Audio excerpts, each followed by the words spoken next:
శనార్థులు దిల్దార్ వార్తలకి స్వాగతం. వయసు మీద పడ్డ పెద్ద మనసులకు కష్టం బాగానే ఉన్నదిరా. పెద్దోళ్ళ కట్టం పెద్దోళ్ళకే తెలుస్తుంది అని అంటారు కదా, ఏమైంది మళ్ళా నడుము నొప్పులు కీళ్ళ నొప్పులు ఎక్కువైనాయా ఇట్లా? ఏతోడు ఏతకేడిస్తే కతోడు కథకేడిచిండట. ఉన్నమ్మా ఊక జోకులేనా? అయ్యో ఏమైందిరా? ఏమైందా, పండు ముసలోళ్ళ కష్టాలు వింటుంటే చాలా బాధ అవుతున్నది. సర్కార్ పెంచనిస్తున్నది కదా, అది సరిపోతలేదని పెంచుతామో అని అంటున్నారు కదా. పెంచుడు అటెనక సంగతి గాని వచ్చే పింఛనే వస్తలేదట. ఏ టెన్షన్ గా ఏ నెల పింఛన్ ఆ నెల పంపుతూనే ఉన్నారు కదా రేవంత్ సారు చంద్రబాబు సారు. వాళ్ళు పంపుతున్నారు గానీ వచ్చే పింఛన్ వచ్చినట్టే ఆగిపోయిందట ఈ పెద్దవది. అయ్యో ఎక్కడా ఏ పెద్దవ్వా? నాతో గొడవ పెట్టుకొని పోయింది, అన్నం పెట్టక నా పేగులు కాలిపోయింది. ఏ దిక్కు లేనోళ్లకు దేవుడే దిక్కు అని అంటారు, కానీ ఆ దేవుడు కూడా కొందరి పెద్ద మనుషుల బాధలను చూస్తలేడేమో. పాపం గీ అవ్వను చూస్తుంటే ఎవ్వలైనా అయ్యో అవ్వ అని అంటారు. చేతుల కట్టలేనిదే అడుగు బయట పెట్టలేని పరిస్థితి. కొన్ని దినాల కింద కాలి తప్పిందట. వికారాబాద్ జిల్లా అల్లాపూర్లుండే ఈ తల్లి ఎందుకు పోయిందో ఎట్లా పోయిందో తెలియకుండా కర్ణాటక రాష్ట్రంలో ఉన్న గుల్బర్గాకు పోయిందట. అక్కడ భిక్షగాలు పెట్టింది తిన్నదట. సడన్ గా ఎందుకు కాలొచ్చిందట. ఏడాది అయింది, నేను 3 నెలలు లాగమయ్యి అక్కడ గుల్బర్గా స్టేషన్లో ఉంటే ఓళ్ళని వెనక ఇళ్ళక బిజగాలు పట్టుకొని వచ్చిండు పూనం బట్టి.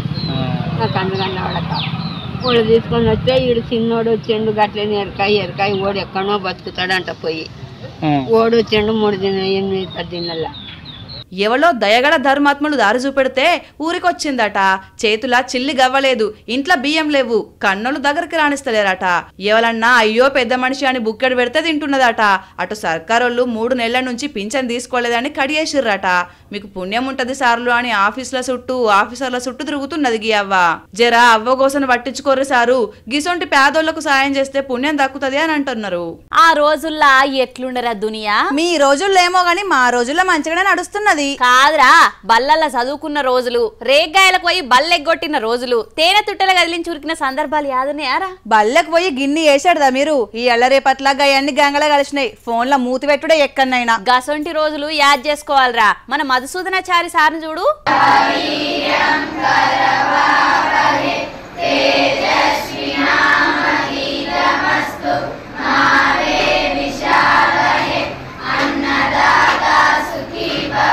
పోయిన బాల్యం తిరిగి వస్తుందంటే పురాగా రాదు గాని ఆనాటి జ్ఞాపకాలైతే యాదికొస్తాయిల్లా. గా పని చేసిండు మాజీ స్పీకర్ ఎమ్మెల్సీ మధుసూదనాచారి సారు. ఇక భూపాలపల్లి మున్సిపాలిటీలోని జంగేడు కస్తూర్బా గాంధీ విద్యార్థినుల హాస్టల్ పోయిండు. ప్లేటు పట్టుకొని నిలబడి అన్నం తిన్నాడు. వాళ్ళ సమస్యలు అరుచుకున్నాడు సారు. గంతేకాదుల్లా పాఠాలు కూడా చెప్పి మురిసిపోయిండు. అప్పట్లా బడి పిల్లలకు హాస్టల్ పిల్లలకు అన్ని సౌలతులు మంచిగా చూసినాం, మళ్ళా కూడా గట్లనే చూడాలే అని రిక్వెస్ట్ చేసిండు సారు. యమహానగరి కలకత్తా పూరి. ఆపు తల్లి ఆపు. నేను సింగర్ను, నేను గాని రాగం అందుకుంటే శృతి లయ తప్పాలి. అబ్బో, శృతిని లయ తప్పించేంత సీన్ నీకు లేదు. అసలు నువ్వు వాడిన పాట మీద క్లారిటీ కూడా లేదు. ఏం మాట్లాడుతున్నావు బాలిక? యమహానగరి కలకత్తా పూరి. నేను 3 మాటలు పోయొచ్చినా. ఇప్పుడు చూడు, యమహానగరో యమనగరో తెలుస్తుంది నీకు. ఏంది పొల గంత మాట అన్నావు?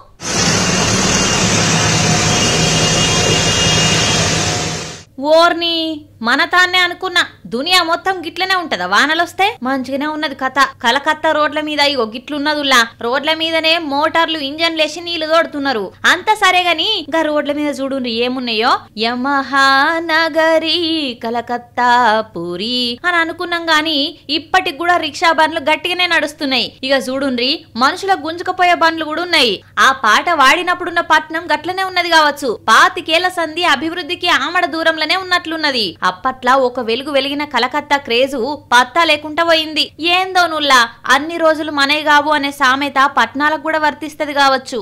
నలుగురికి నచ్చినది నాకసలే ఇక నచ్చదురో. ఎన్న నచ్చింది నీకు? అందరూ కొత్త నువ్వు ఒక ఊరుకోబడతావి. ఈ భూమి మీద ఒక రామ్ గోపాల్ వర్మ, ఒక కేఏ పాల్, ఆ తర్వాత నేనే అనుకుంటా మాకు నచ్చింది మేము చేస్తామని అనేటిది. అమ్మో, చాలా పెద్దలతోనే పోల్చుకుంటున్నావు కదా. అంటే నేను కూడా సెలబ్రిటీనే కదా, ఇంకా నువ్వు మా అంత ఎదగాలంటే కొంచెం టైం పట్టుద్ది. సారీ, అయినా నువ్వు ఎదగలేవు గారా. అబ్బో పిల్ల, ఈమె ఎదిగింది హిమాలయ పర్వతాలంతా అని ఇక మోతవారి ముచ్చట్లు చెప్తుంది. చూడ్రా, కొద్ది రోజులల్లా నేనేం చేయబోతున్నానో చెప్తే పరేషాన్ల పతంగ ఎగరేస్తావు నువ్వు. ఏం చేస్తావో నువ్వు? ఆస్వాబాద్ లా మా కాకొక పంటేస్తున్నాడు. ఇక నేను కూడా అడిదికే పోతాను అనుకుంటున్నా. ఎవలా పో, నాకు తెలియని మీ కాక. ఏం చెట్లు అని అనుకుంటున్నారు? ఇవి డ్రాగన్ పండ్ల చెట్లు. కొమురం భీం జిల్లా ఆసిఫాబాద్ లో వండిస్తున్నాడు శంకర్ కాక. మొదలు ఆర్మీలో పని చేసిండట. ఇక అక్కడిక్కడ పని చేసుడేందుకు మనకొక్క 4 ఎకరాలు ఉన్నది కదా, అందరేసినట్టు వరి మొక్కజొన్న పత్తులు కాకుండా జరంత ఎరైటీగా ఉండాలి, మళ్ళా మన మాల్ మార్కెట్లకు పోగానే అమ్ముడు పోవాలని ఈ డ్రాగన్ పండ్ల చెట్లు పయం పెట్టిండట. ఎట్లున్నదే కాక పంట దిగుబడి? మొక్క యొక్క అభివృద్ధిని బట్టి మనకు దిగుబడి ఉంటుంది. మొక్క ఎంత అభివృద్ధి చెందితే నీకు ఎన్ని కొమ్మలు వస్తే దాని ప్రకారం మనకు ఉంటుంది. ఫస్ట్ ఇయర్లో మనం చూసుకుంటే 1 ఎకరానికి మేము 1 టన్ను వరకు రావచ్చు. అంటే మంచి అభివృద్ధి చెందుతుంది మొక్క, 1 టన్ను వస్తుంది. సెకండ్ ఇయర్కి వెళ్ళిందంటే మొక్క ఇంకా అభివృద్ధి చెందినప్పుడు 1 టన్ను నుంచి మళ్ళీ అదంతా 2 రావచ్చు, 3 టన్నులు రావచ్చు. మళ్ళా డ్రాగన్ చెట్లను కూడా సంటి పిల్లల్ని సాకినట్టే సాకుతున్నాడట. యాళ్లకు మందులు నీళ్లు పెడతాడట. మరి ఇవి ఎక్కడికెళ్ళి తెచ్చిన మొలకలు? గుజరాత్లో నాకు మంచి రేటుకు మొక్కలు దొరికాయి. సో అక్కడ నుండి నేను మొక్కలు తెప్పించాను. సగం అవి వేసాను, సగం ఏమో నాకు సియాం రెడ్ 2 వేయాలని చూస్తే సియాం రెడ్ సగం వేసాను. నల్గొండ డిస్టిక్లో ఒక రైతు చేస్తున్నాడు, అతని నుండి సియాం రెడ్ తెప్పించాను. మొత్తానికి ఇగరం కొద్దే సాగు చేస్తున్నాడు శంకరన్న. ఈ కాక సాగు మొదలు పెట్టేటప్పుడు చాలా తక్కువ మంది ఉండేటల్లట. ఇక ఇప్పుడు పెరిగిండ్రట. కానీ ఈ శంకర్ కాక ఫామ్ కాడికి వచ్చే పండ్లను కొనుక్కొని పోతున్నారట. ఏది వేసినా అందరితో పాటు కాకుండా కొద్దిగా ఎవ్వలి అయ్యింది వేసి కష్టపడితే లాభాలు వాటంతట అవే వస్తాయని అంటున్నాడు ఈ శంకర్ కాక. అన్న మంత్రి పదవులుంటే తమ్ముళ్ళు ఓవర్ యాక్షన్ చేయొచ్చునా? అన్నది పదవి తమ్ములది కాదు కదా, వాళ్ళు ఎక్కడ ఉండాలనో అక్కడనే ఉండాలి రూల్స్ ప్రకారం. అయితే మరి కొంతమంది ఏంద్రా అన్న పెద్ద పదవులుంటే వీళ్ళు ఎగిరెగిరి పడుతున్నారు. ఎక్కడ ఎవరు ఎగిరి పడుతున్నారు? అదే ఆంధ్రాలో బీసీ జనార్దన్ రెడ్డి ఉన్నాడు కదా. అబ్బో, ఆయన గారి తమ్ముడా? మామూలు సినిమా చేయలేదు కదా. మరి పోలీస్ పెద్దసార్లు ఏం చేస్తారో గాని చూడుండ్రుల్లా ఏ తీర్ల కాకిల మీద రుబాబు చూపెట్టిండో.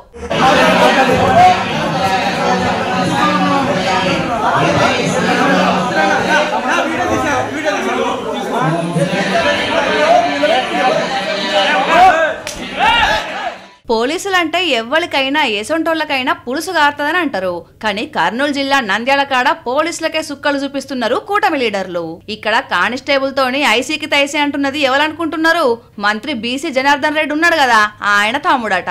కొలిమిగుండ్ల మండలంలో లక్ష్మీ నరసింహస్వామి ఆలయం కొత్తగా కట్టిర్రట. అక్కడికి వీళ్ళన్న అదే మంత్రి గారు కడమ లీడర్లందరూ వచ్చిర్రట. ఇక నన్నెట్ల వంపరని లడాయికి దిగిండు.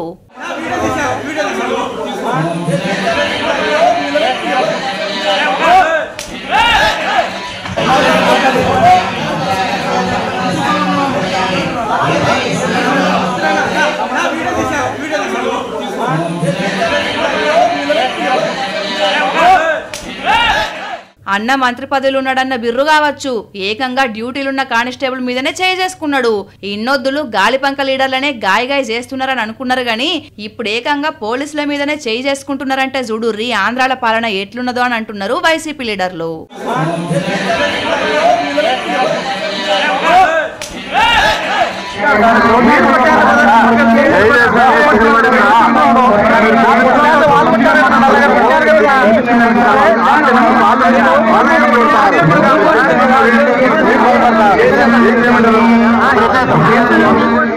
అరే నాకొక డౌట్, కొన్న విగ్రహాలను పూజిస్తే మొక్కులు నెరవేరుతాయా లేకపోతే కొట్టేసిన విగ్రహాలను పూజిస్తే జల్దిన వరాలు ఇస్తాడా దేవుడు? దేవుని కొట్టేసుడా? అసలు ఏం మాట్లాడుతున్నావు? దేవుని నిన్నడన్న దొంగతనం చేస్తారా? ఎందుకు వేయర్రా? చూడలేదా నువ్వు రాజా సినిమా? అది సినిమా, రియల్ గా చెయ్యరు. తప్పు కదా, దేవునితోనే గేమ్స్ ఆడతారా? వాయమ్మనే ఎక్కడి నుంచి వచ్చిందా ఈమె? దేవుని కొట్టారని అంటున్నది. నేనైతే మా గల్లీలో పెట్టిన గణేశుని చేతుల లడ్డూలు ఎన్ని ఎత్తుకపోయినో. అపచారం చేసిందే తప్పు, మళ్ళీ మీదికలు ఎత్తుకపోయినని చెప్తానవా? అరే తినబుద్ధి అయింది, దేవునికి మొక్కి పట్టుకొని పోయినా. ఆగు, ఈ తాప మీ గల్లీల గణేష్ మండపాలకు ముందుగాలనే అలర్ట్ చేస్తా. నువ్వు అలర్ట్ చేసినా ఇంకేం చేసినా మా దండుపాల్యం ముఠాకు ఎట్లా వేయాలనో తెలుసు. నీ ముఠా సంగతి నీ సంగతి మా తెలుసు గాని గీమెందో తమాషా కంటున్నది గనుల్లా. గిల్లని చూడుండ్రి ఏం చేసిరో మెదక్ జిల్లాలా.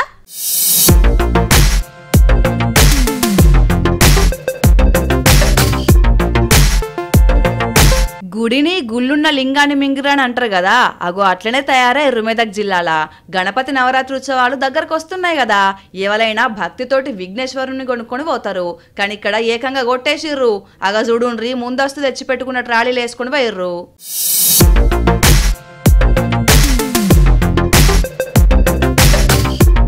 మరి ఈ దొంగ బడివేగాళ్ళు అంత పెద్ద బడా గణేష్ ని పట్టుకొని పోయిర్రు. మండపంలో పెడతారా లేకపోతే ఇంకెవరికన్నా అమ్ముతారో తెలియదు గానీ ఎంత పెద్దది, దాని ఖరీదు ఎంత ఉంటుంది తమ్మి?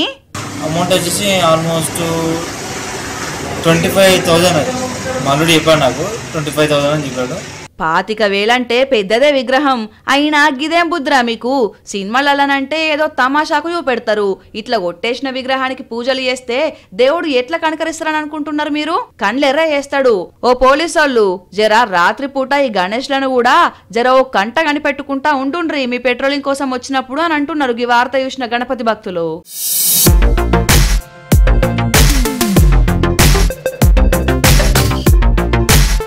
అర్జెంట్ గా పార్ట్ టైం లో ఇంకొకరు చేయాలి. అబ్బో ఉన్న టైంలోనే సక్కంగా చేయవు, ఇక పార్ట్ టైం కూడా చేస్తావా నువ్వు? చేసుడు కాదు, గది కూడా సీక్రెట్ డిటెక్టివ్ కొలువు చేస్తా. సీక్రెట్ కొలువు చేస్తే సీక్రెట్ ఉంచాలే, ఇట్లా కోట్ల మంది ముంగట చెప్తారా? నా ముందు నువ్వే ఉన్నావు కదా. అయ్యో నేను నీ పక్కనున్నా, ముందు ఆడియన్స్ ఉన్నారు. ఓ అయినా వాళ్ళంతా మనోళ్ళే గారా, ఎవరికి లీక్ చేయరు. అబ్బా నీ పర్ఫార్మెన్స్ లో ఇంతకు డిటెక్టివ్ అయ్యి ఏం పంచాయతీ తేలుద్దాం అనుకుంటున్నావు? అగో విజయనగరం దిక్కు చూడు ఎన్ని చిత్రాలు కనిపిస్తున్నాయో. దొంగల్లా మంచి దొంగలు, చెడ్డ దొంగలు, కరుడు కట్టిన దొంగలు ఉంటారని ఎరకనే గాని గిట్లా సగం సగం దొంగలు ఉంటారని తెలియదులా. వంగర మండలం బాగెంపేటలా 4 దినాల కింద ఒక పెద్ద మనిషి ఇంట్లో చోరీ అయిందట. తట్టా బుట్ట కాన్నుంచెల్లి బంగారం దాకా అంతా సదురుకొని పోయిందట. వాళ్ళు పోయి కేసు పెట్టిర్రట. ఇక ఇన్వెస్టిగేషన్ కూడా నడుస్తున్నదట.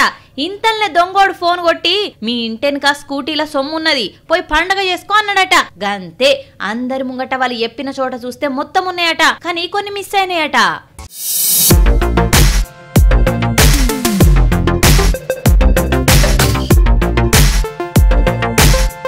గదుల్లా నల్ల పూసల తాడు ఒక ఉంగరం మిస్ అయినాయట. గంతే మరిగా దొంగ తెలివిలేని దొంగనా, సొమ్మక్కరలేని దొంగనా, దొరికిపోతాను భయపడ్డా, పరుల సొమ్ము పామోసంటిది అని అనుకున్నాడా అనేది తెలియాల్సి ఉన్నదిగా.